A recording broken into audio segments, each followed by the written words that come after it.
Welcome to the Mike on Much podcast. I'm your host, Mike Veerman, and I am here with my friend and trusty producer, Max Kerman. Max, this is the first podcast of 2017. We made it to January 4th at least. Yeah, new year, new us. New us. All new. You actually just played the Centennial Classic. The Centennial the big hockey Classic. game. Yep. Explain what that is for maybe our non-hockey loving friends. So the NHL has a tradition that they started, I think about 5 years ago, where they play a game outside, old school. This year they did it at BMO Field, which is where the Toronto FC play in Toronto, and it was the Maple Leafs versus the Red Wings, and they set up a hockey rink in the middle of the stadium, and 40,000 people show up. In other years, though, it's been great. They've done it at Fenway Park.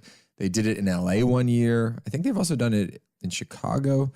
So it's kind of like a cool, inventive way, to attract kind of maybe the more casual fan to watch hockey, and everybody's sort of just like bumming around on New Year's Day. And the game started at 1 o'clock or 3 o'clock. It's like a huge deal. I feel like in a lot of ways for sports in general, it's like the NFL owns American Thanksgiving. Yeah. The NBA owns Christmas Day. Yeah. And now the NHL owns New Year's Day. Yeah. Like the Centennial Classic. Now the cool thing about That's what it's called. Well, this year is Centennial Classic. Oh, because it was 100 years. It's called years. the Winter Classic. So it's usually called the Winter Classic. Yes. This is the Centennial Classic. I am a good Canadian. There you go. Yeah. Now, speaking of good Canadians, though, the reason why it was very cool to play the show, we kicked off the thing, and Bryan Adams played the intermission, which was really cool. Cuts like a knife. He played it, and it was awesome. But did he really? Yeah, he did. Yeah, first song. It was so good. What was the one you used to cover when we used to play with you? Run to You. Run to You. I had to learn the second verse of Run to You when we were playing. And with I you. never did because you were covering it. But the cool thing about getting to be a part of this is that you get tickets to the game. Oh. After. And Lauren's dad, Brent, is a massive Toronto Maple Leafs fan. He still plays hockey like 3 nights a week.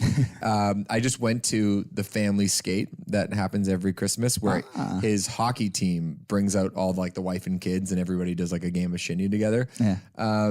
And Brent is like the most Canadian guy ever. Like his father was an RCMP as an officer. His dad, his brother's like an RCMP officer. He's a crown attorney. He's like Mr. Canada. Yeah. And he was like a kid on Christmas. It was awesome. We brought him backstage during our set before the show, and I like fed him a bunch of beer. And so he had a good buzz on. And Lauren was like, "Stop it, Max." The game ended up being incredible. Did you see what happened in the game? I watched the highlights after. Yeah, so the first period, nothing really happened. Second period, a couple goals were scored. And then in the third period, the Leafs scored 3 straight goals, so they're up 4-1. And the sun is down and the lights are on. So it's like you're playing under the lights, which is outside. Outside. It's playing like sports under the lights. There's kind of nothing like it. Yeah. And then Detroit scores a goal, 4-2.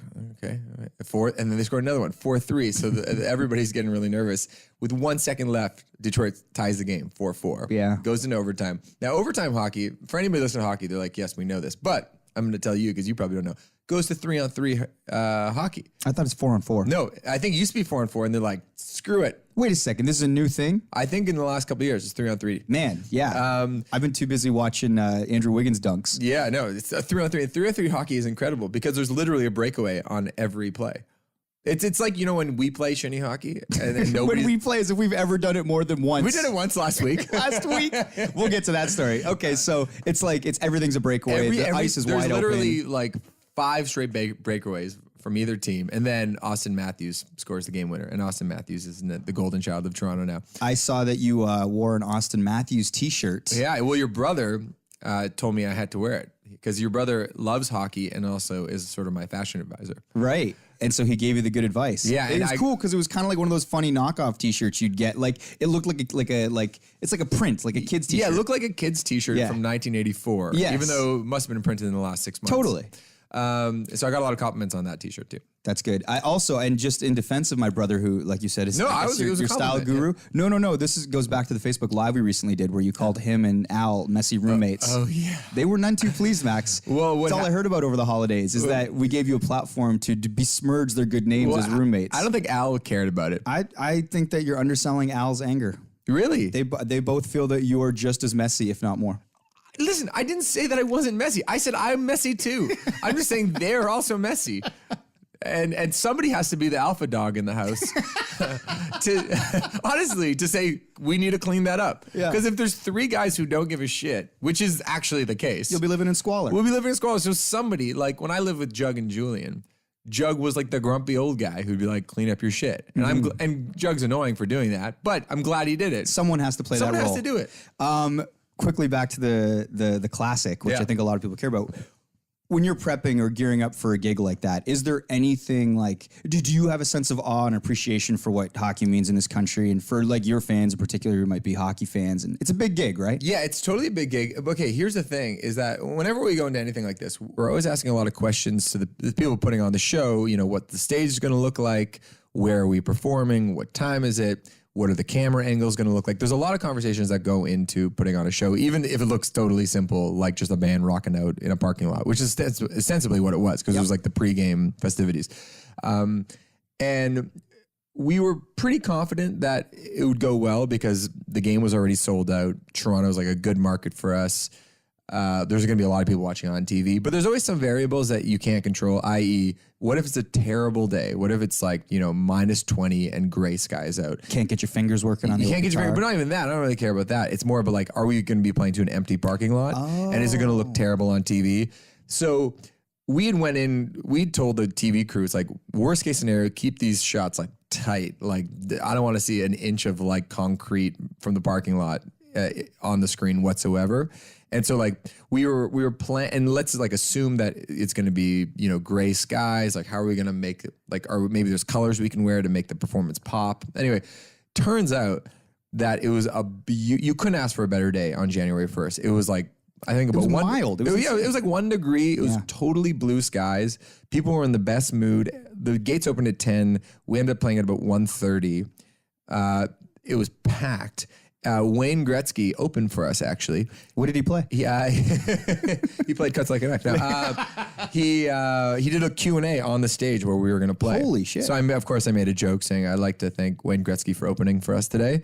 Did Wayne know who you were? I don't think so. But I don't know if he even stuck around for our performance. Yeah, everything kind of worked out as well. Like, and I saw the playback on the TV, and like it looked good. I mean, keep in mind, it is like a performance like outside with not a ton of production, but like I was very happy with the way it all turned out. And because in the States, the Winter Classic is also shown on NBC, national TV in the States. We got some love on NBC too. You got shown on NBC? Yeah. So they did a whole like minute montage. So it was really cool. It checked off all the boxes we hope it would. Speaking of hockey, we played a game of shinny at Cops Coliseum, which is the big arena in Hamilton, Ontario. All the Champagne boys, who we talk a lot about on this podcast, got together with our girlfriends, wives, and we got out on the ice. There was like 20 of us. It was so cool. Our friend Dan, he arranged the ice with Greg. They rented the ice time. And it was really fun because there's about, how many of us were there? 14? Something like on that. the ice. There's about like 4 or 5 guys who really had a lot of experience playing hockey. 4 of our friends like know how to play hockey. And still play regularly. The rest of us have maybe skated 3 times in our lives. I mean, Molly and Cara played growing up, but don't play the girls anymore. And they're much better than the rest skating of circles around us. Yeah. But it was awesome. By the way, your competitive spirit really comes out when you're playing sports. It's like we were getting wild because we did the stick thing where everyone throws their sticks in and the sticks get divided randomly. And so we were left on like the much worse team. They got like 4 of the regular hockey players. Yeah, it was just randomly. like us and Dan basically leading the charge. And they could have walloped us, but they were taking it really easy on us. And at one point we were down like 3 or 4 goals with like 10 minutes to go. And you're like, we're down 3. We can make this happen. We come back. It's like, it was awesome. It's like, you won't stop. Yeah. It was fun though. I think what's fun about, well, one, it's an awesome experience to play hockey in an arena. Yeah. Totally. You look around, you're like, holy shit, we're in an arena. We're skating around. We're not worthy of this. Yeah. Us, specifically you and I, and the other. Yeah, because I can't players. stop. No, I noticed that. Or go backwards. I know. At one point I tried to hit you on a fast break, but I put the puck just a little too ahead of you. Yeah, and I couldn't catch up. Yeah, but it's so fun and it was such a great experience. I like what you said about when you're skating down the open ice, you feel like you're going a million miles an hour. Yeah. Like the wind's flowing through your hair. You feel like Wayne Gretzky. Yeah. And if anybody were to actually film it, you do look like a guy who can barely skate. I do. I look back at like Danica's like film of it and you just look like, Bambi out there on ice learning how to walk. It's true. But anyway, I feel like it was a good holiday season and I hope you know what? We were partying so much this holidays. It's hard to stop partying, because I haven't really been going out much like this year because we've been so busy with the band. But then starting from like December 23rd with the Jared Diggs annual Christmas charity concert that I play, into the new year, it's like every night of the week there's something going on. You haven't stopped. And I have the bug now. You got a fever. I got a fever, but I gotta stop that because there's work to be done, you know? All right, Max. Well, for the first podcast of 2017, we have a big guest. Yes. Much like Wayne Gretzky, another very accomplished Canadian. Howie Mandel. Howie Mandel. I mean, he's been sort of a part of I think the fabric of entertainment for our lives. Yeah, because he was on Bobby's World. Yeah, that was his show. I watched that show a lot. We as a grew up kid. with Bobby's World. That was the shit. Yeah, he definitely it's funny because he's a comedian, I guess, technically, but he's more of like a personality than a. He's I know he does stand up, but I don't think of him as a stand up. I know. Well, I think his heyday of stand up was like the 80s. He used to put a glove over his head and then blow it up and it would look like a chicken rooster. Like he did kind of physical comedy, like in that sense, irreverent kind of, it really did blow up though. It ended up getting him a gig on this sort of hospital soap opera called St. Elsewhere. Yeah. Him and a young Denzel Washington were on this show. It was like an ensemble. But that ends up going into the cartoon Bobby's World in the 90s. And then there's kind of like a lull where Howie's not a part of our lives. And then he comes roaring back with, is it Let's Make a Deal? Or is it Deal or No Deal? One of those. It's Deal or No Deal. Okay. And it's like all of a sudden he's around all the time. And then obviously that ends up transitioning into the new show. X Factor? Nope, America's Got Talent. Okay. But you were close. But one of the reasons he was at the 299 building with Bell is because Howie's made it a big part of his story to sort of share his experiences with mental health and to try and remove the stigma that is Spread awareness about it. Absolutely. Yeah. And the idea of talking. And that's a huge thing with, obviously the people that help put this podcast on, Bell Media and Bell in general, have a huge initiative called Bell Let's Talk. And his son was there, right? His son was with him. What was the point of that? I think his son wanted to sort of contextualize what it was like growing up with a father who had some of Howie's issues with, OCD and then his concerns with germs. And then the toll it might take on a family and how even if one person is suffering through mental health issues, if it can affect everybody in your life and how you deal with it as a family and as a team together. And how important it is to talk about those things. Yeah. Because even his son was saying they didn't talk about it.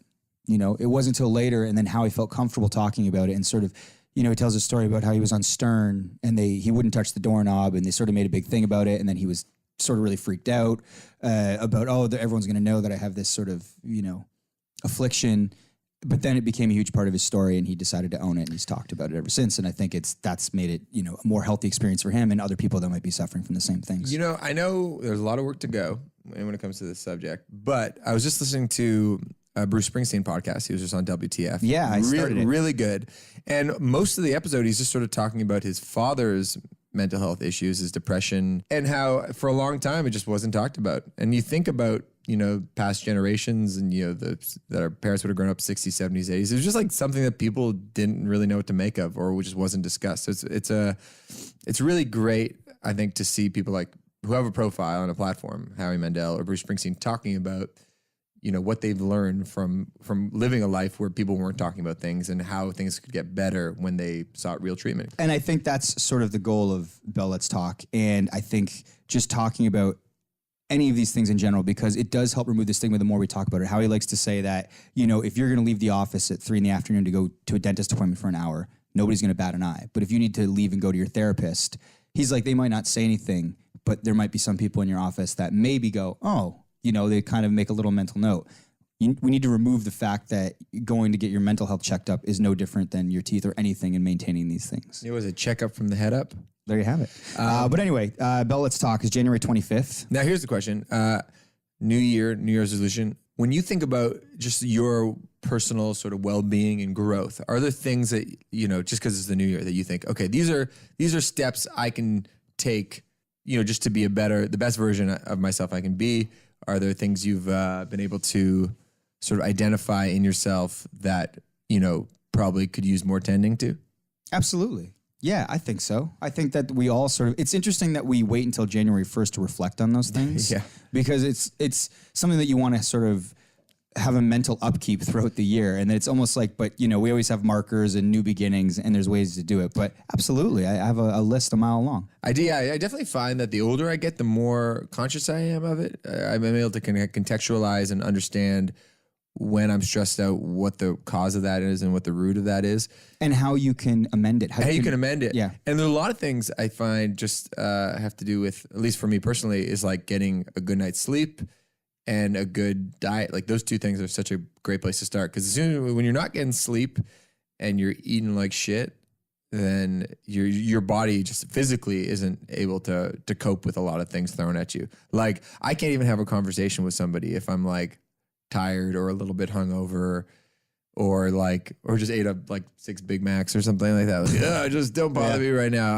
My head's not on straight. So if your issues or the things that you're struggling with need more than just talking to a friend, which is a great place to start, it's like there's professional help and there's all sorts of avenues. And I think the goal is ultimately, it's like, don't be afraid to speak up, you know, share. And there's lots of places where you can, and there's people you can call. And I think that's the whole point of the initiatives, is to not feel guilty or like you're going to be judged. And I think the more people talk about these things, the less the judgment becomes. Yeah, because it just becomes a thing that it's like, I'm going to the dentist. It becomes common. I'm going to go see my guy. I have a few friends that have seen counselors or therapists for like a decade at this point. And it's very normal to them, and I find that so inspiring to see like, oh yeah, I'm going to go see my social worker. I'm going to see my therapist. I just have to go talk to them, and it's like, oh, good, go for it. And it's great when you see. Basically, my point is when you see somebody dive into that world. Yeah, and I'm sure the first 6 months they were doing that, it was scary or they felt weird about it. But when you see someone dive into it and there are results and they feel good about it and it's made a really positive difference in their life. I just find that to be so inspiring. Absolutely. You want to get to Howie Mandel? Let's do it. All right. I wanted to talk about how there's been progress over generations, sort of in the understanding and acceptance of mental health issues. Growing up, can you talk about, your parents and their emotional disposition and general attitude towards mental health? Like, was there conversations then? No conversation whatsoever. Though, I come from an incredibly stable, loving, nurturing family who, I don't come from a time, I'm in my 60s, so my time, they didn't talk about it, but they loved me and nurtured me and supported me and, were okay with me using 30 towels every time I showered. We're okay with the 5 showers a day. They loved me. But they recognized there was something unconventional or unusual about it. I think nobody used those words and nobody used any words. It's just Howie. I was just myself.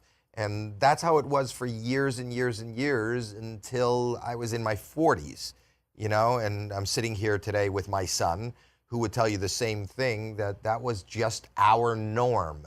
So not until the last 20 years did I start talking about it or even delineating that this is not, well, the norm is to have issues, but to talk about issues was not the norm. To have it out in the open. Right. And feel comfortable discussing those things. Right. And I guess, Alex, growing up in your home with Howie, is that something that was discussed a lot? Is it something that was acknowledged?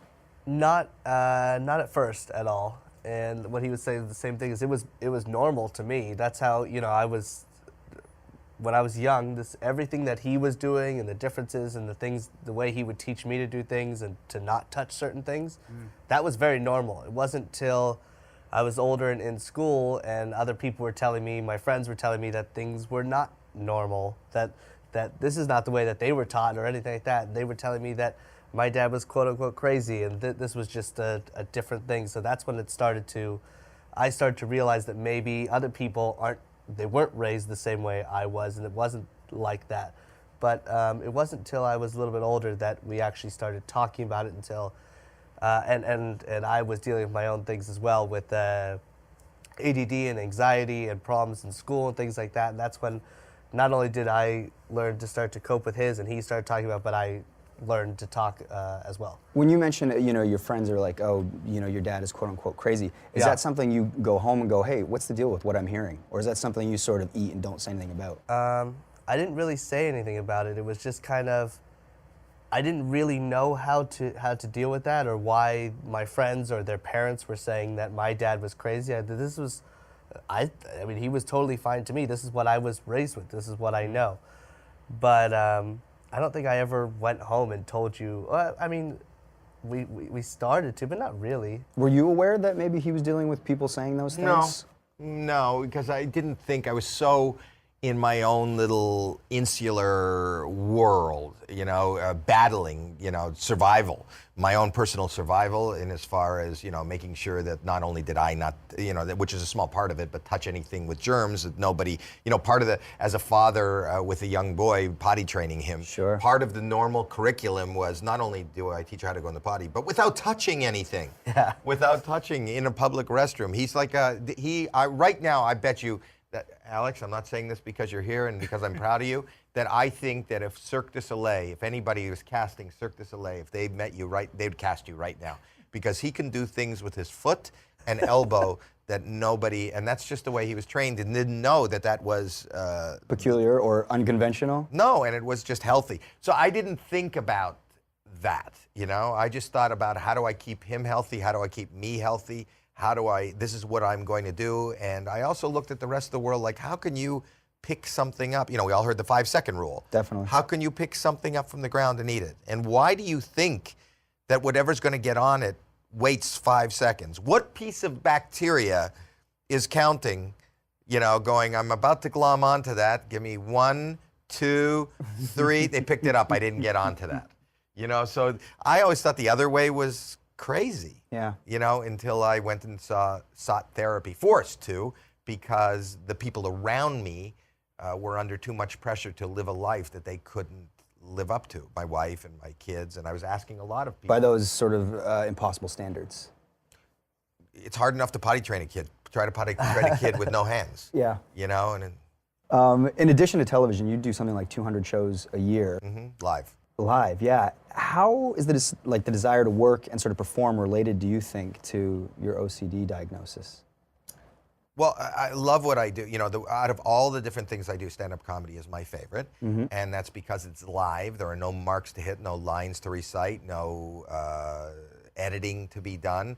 So that is the closest to being in the moment that I can be. There's no other thought. Whatever is coming out, a big part of it is improvisational. So that moment, that is right there and exists, and I don't have to think or be concerned about what happened, what's going to happen.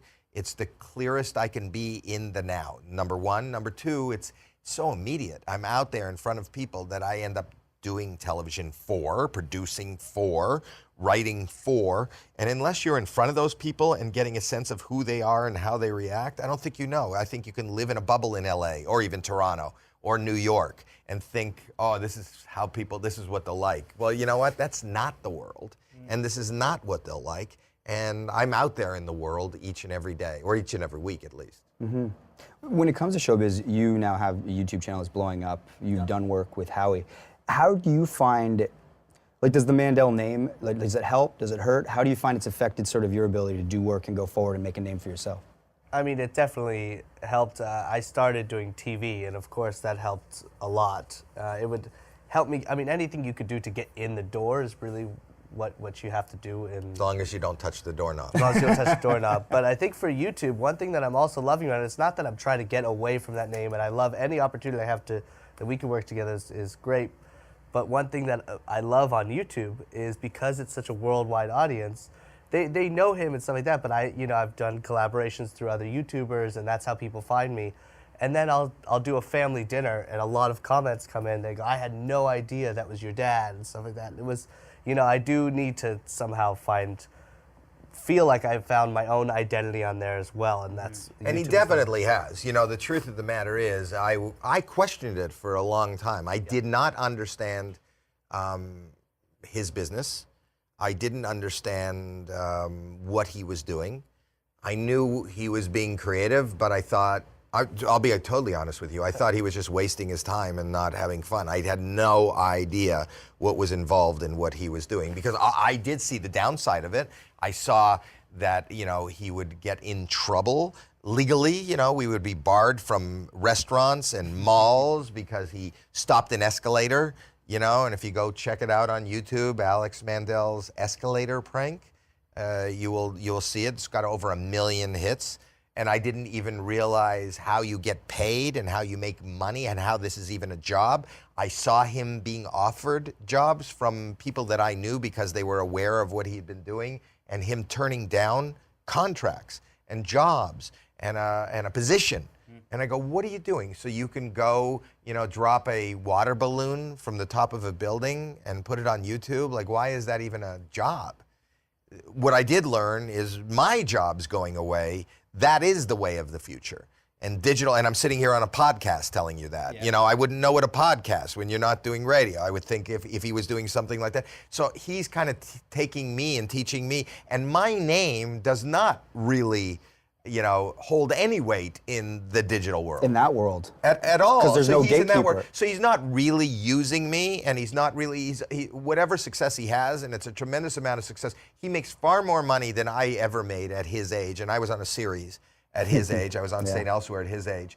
It has nothing to do with him being a Mandel. So to that end, I'm incredibly proud of what he's doing. I understand, and I know who he is, and that's what was kind of a little frustrating for me, because he's really smart and really creative and really adept. And I thought, oh, you're wasting your time making these crazy home movies that are getting you thrown out of the mall. Yeah.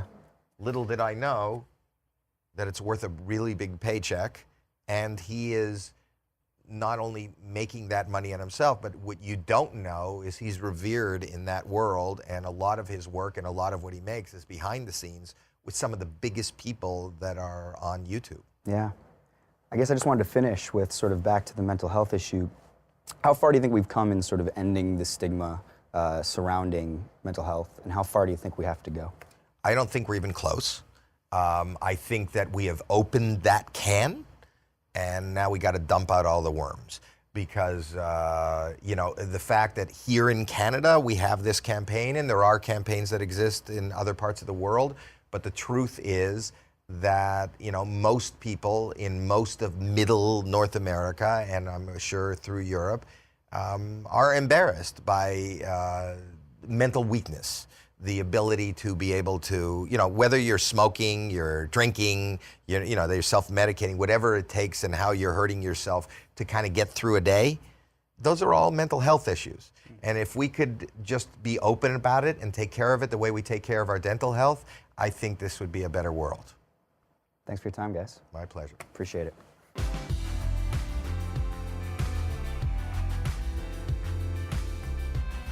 Welcome to the dessert. This is the first dessert of 2017. Shane, how's it going? Pretty good, yeah. Well, exciting news. But I did walk in on halfway through mental health episode. I didn't know this was the one. You guys, I'm the number one mental health guy. You didn't include me. You thought I'd make a joke of it, right? No. We didn't mean to get on that tangent, actually. Okay. It was just because we were talking about Howie Mandel. And he spoke primarily in his interview about mental health. But yeah, if you have something to say, jump in. Well, it's just what you were saying about sleep deprivation and everything. Yeah. I totally agree with what you were saying. I actually just got a Fitbit to monitor my sleep.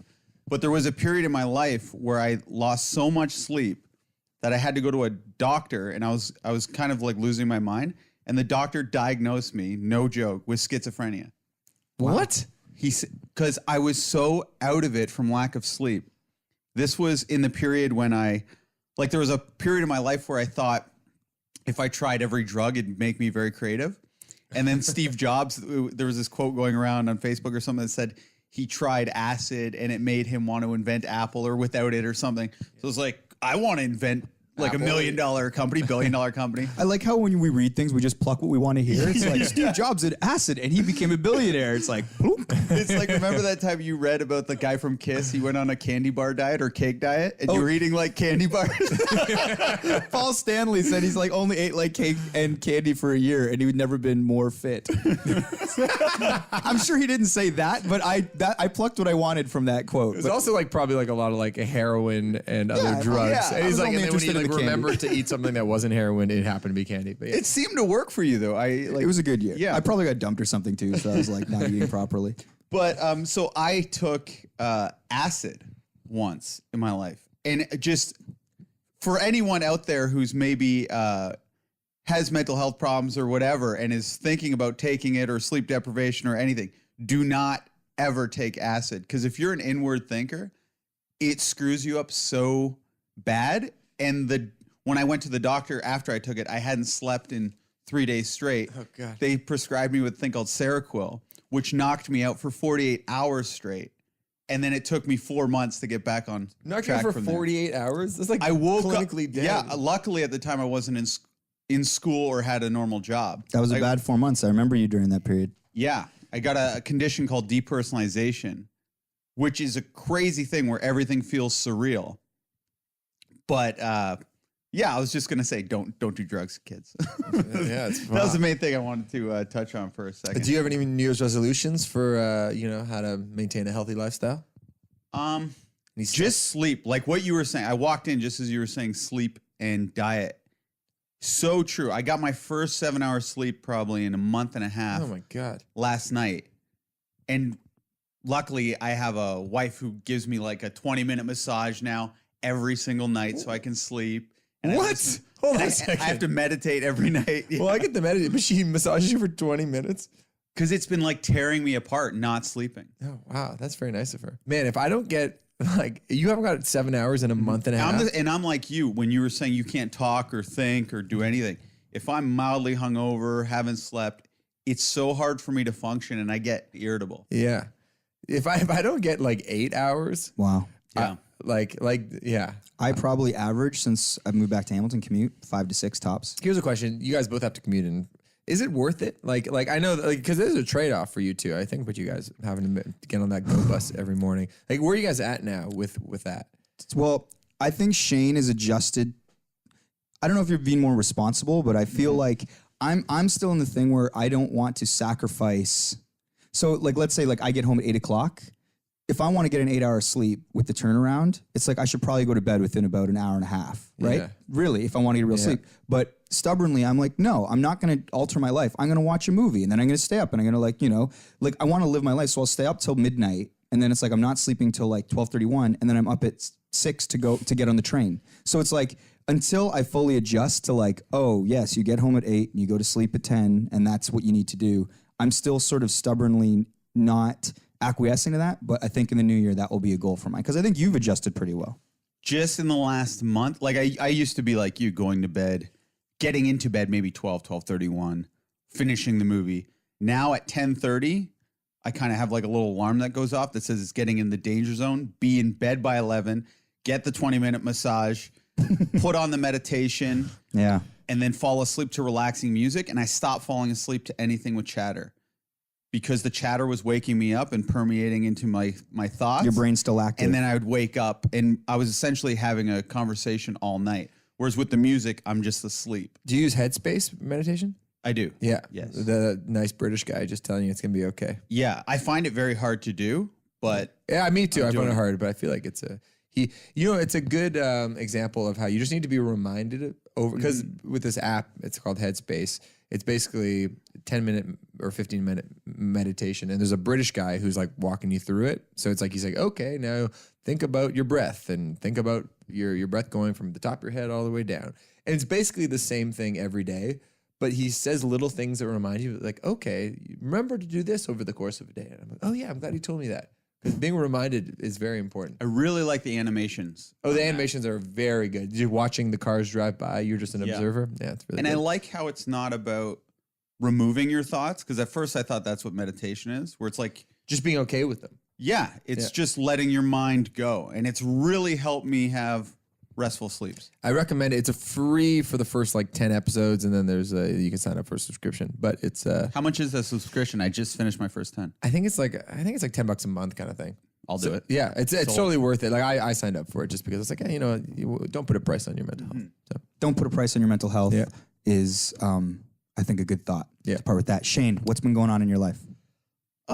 Well, just to talk about the Frank D'Angelo thing. It's a Sega now. People are calling it a Sega. I just bought a Sega. Saga. Yeah, you called it a Sega just Yeah. now. Sorry. The Sega of Frank D'Angelo. Okay, but I'm gonna put it like, when a band says we're not breaking up but going on hiatus. Yeah. I think the Frank thing has to go on hiatus. Why? The animation, it's been drawn. The sketch, Jenna did the sketch. How much does that cost? I may have to give her. I may have to refund you guys because honestly, I'm not sure if it's going to happen. Because I honestly, truthfully, think Frank doesn't respect us as a podcast. I think he when he first thought it was a Much Music interview, which is what I kind of framed it as, which it's the Mike on Much thing. It is an interview. He thought it was going to be broadcast and reach the masses. He probably went on Instagram or something and saw that we don't have enough followers or whatever to be worthy of it. Yeah. Plus with my disparaging comments. Those two things added. I think one or the other, if we had or did not have, could have had it. Do I need to put in a call? You may need a personal call from you, honestly. What shifted your thinking on this? Has he just gone completely quiet? Dead quiet, dead silent. But it is the holidays. But I don't know. He's He's a workaholic. He only sleeps 3 hours a night, man. exactly. He and Obama. So as far as Frank is concerned, do we put him on hiatus until there's a definitive answer? Well, I have a plan. Oh, Because my plan the saga continues. Sega. My plan is to get us 18,000 Instagram followers. Do we just post pictures of your wife in a bikini? Giving him massages. But because I'm going on a Hawaii trip. Yeah, this is big news. I didn't know well, we've talked about it on Facebook Live. Shane is going with Sailor Jerry's and the Sailor Jerry's ambassador to Hawaii. And I get to, yes, and it's an amazing opportunity, but I've been researching ways to get popular online because we could effectively steal, because I get to take over the Much Music social accounts. That's true. For Mike on Much. Shane's going for Mike on Much. He will be running the Much social accounts. The Facebook, the Snapchat, the Instagram. And they're kind of giving me free reign. So I want to take that opportunity to lure at least 18,000 people. It's kind of like Where did you come with the number 18,000? Do you think that'd be the magic number to make Frank respect us? I do. I like 18,000 followers. And it's kind of like shoot for the moon. Even if you miss it, you'll land among the stars. Oh. You know that popular saying? So even if we get like a couple more thousand, but I do want 18 grand's worth. Yeah. And so that would be phenomenal. I take it. How many? You have about 18,000 on our Kells, right? Maybe On more. Instagram? You might We have be like 30. 36 or something. Oh, shit. Yeah, double that. I'd be happy with 1,800. Me too. First class. I looked up on YouTube. First class little. If you're on a plane and you do a little tutorial on what it's like to fly first class, all of them have at least 100,000 views. I'm flying first class. They put you up in first class? They did. That's amazing. You're living, brother. I know. It's direct insane. flight, or is it you have to stop somewhere? You can't do a direct flight to Hawaii. okay. So I think because of the length, because I've flown to Hawaii not first class. It's a very hard experience to be on a plane that long. So it's a 4-hour flight. People do it all the time. Listen, I've flown to Hawaii before. It is a nightmare. Trust me, brother. I was on acid at the time. It was not fun. I didn't work for 4 months afterwards. So that alone, given the little tour, I think will get people interested, get a lot of views. I love it. 100,000. And I'm going to let the audience decide what my tattoo is. So that could generate excitement. And also, Shane will be getting a tattoo in Hawaii as part of his experience down there with Sailor Jerry's. You, the listeners or viewers, will get to decide what Shane gets tattooed. Do you think we should give them or should we discuss this off air? I don't give a shit, Mike. Here's my reasoning why I don't give a shit. I don't care about the people listening right now. All I want to do is lure people who don't know Mike on Much from a hole in the ground. So these people are useless. They've drank the Kool-Aid. The people that are listening right now. Yeah, they're Not useless to me, listeners. No, I don't want to lose people. But what I'm saying is, But they're useless. this plan, they can hear this all the live long day. Totally. So here's my question, though. This is for your sort of, from your point of view. Will we give a multiple choice? Like, here are the 5 tattoo options. Here's the plan, actually. This is kind of an informative thing, too. Sailor Jerry's rum bottles. People don't know this. Each label is peel-offable, and on the back, it has a unique tattoo design. So I'll line up 3 bottles, and I'll write ABC. They pick the bottle, and then I'll peel it off, so I won't even know what I'm putting. And then I'll let them decide where I get it. Whoa. And I'll give them 3 options. So, like, forehead wouldn't be one of them. No, I wouldn't do forehead. Right. But, yeah, maybe neck. Inside the lip? No, not inside the lip. I give them 3 because, Don't do it on your neck. Just give No, them I your wouldn't. arm. I'm kidding, Yeah. Max. Okay, or chest. Not that there's anything wrong with neck tattoos. No. No, there are. There are lots of things wrong with my tattoos. Oh, and then I wanted to bring the Mike on Much cardboard. Our sign Yeah. from the Just the put it jingle in ball. various locations and do like a cool little edit. Love it. Yeah, that one probably won't go very viral, but it's just more of a cool. Well, thing to if do. you get, maybe you could get like hot women and men, like ringside announcers, to be holding it in cool places. Yes, that's Like a good idea. we could look up a modeling agency in Hawaii and maybe pay some people to like do Yeah. something funny with the sign, and then people will just tune in if it's compelling enough visually. Exactly, that's a good idea. Are there any celebs that live in Hawaii? Well, the last time I was there, I had DMX was staying at my He hotel. said with me. celebs. Oh, okay. At the time, this was like 10 years ago. He's pretty big. But yeah, celebs who live in Hawaii. There's a couple. I can't think of any right now. But if I do, I'll track them down and get them to. Good, thank you. It's Yeah. Small Island. These are great ideas. We actually have to brainstorm more. Yeah, Maxie. we'll do that off mic. And then I'm going to be interviewing the Sailor Jerry's Canadian ambassador, Aaron What's his last name? Thomas. Aaron Thomas. And what makes him you know what? A part of me is hesitant to get too into this because we're going to have a whole episode about Hawaii with Shane talking to Aaron from Hawaii. And like maybe we'll set up in the beginning. Okay, well, that's all I got to talk Seen about. any movies lately? There's a lot of movies. Give us one movie review and we'll get out. Jeez. You see La La Land yet? I'm seeing it today in like a couple hours. Good. I'm talking about it in the next pod. Okay, good. Go Have for it. you seen it? I did. Did you like it? I did. Okay. Did you see Fences? Denzel. I've seen No. Fences. Good? Yeah. Heard the acting was phenomenal. He directed it too. Yeah, very good. What It was like half an hour too long, but it was good. Our pop culture aficionado is sweating over there because he hasn't seen anything. Well, all I've been doing is playing video games lately. 'Cause I bought a Sega. That could be it. Just end on that. So